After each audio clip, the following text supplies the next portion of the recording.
Paolo Avellino, ibinunyag ang malaking pangarap.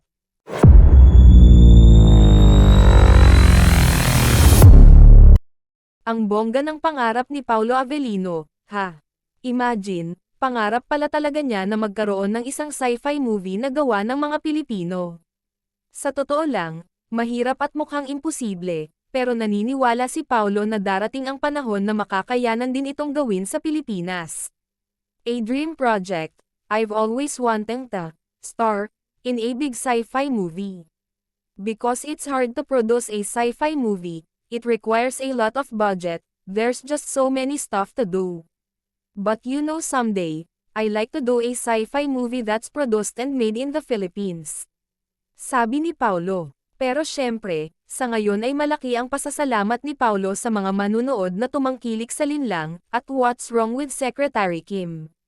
I'm very grateful that we've done 2 shows back-to-back and they were 2 different genres of shows. It's always nice to see that in some way we can give happiness and marami kaming napapasaya na fellow kabayans natin and kapamilya natin all over the world, saad pa rin ni Paolo. Dagdag na chika pa ni Paolo, kaya raw nag-click ang dalawang serye nila ni Kim Chiu ay dahil sa maturity nilang dalawa bilang mga aktor at bilang mga individual. Kaya minahal ng publiko ang kani-kanilang mga karakter. Samantala, kakatapos nga lang ng sold-out event ng Kim Pao sa London itong nakaraang weekend. Sa ngayon, wala pang ang balita kung magkakaroon pa ng follow-up project ang Kim Pao. Pero syempre, sigaw ng mga Fanny, more Kim Pao project pa, ha? Sabi nga, strike while the iron is hot.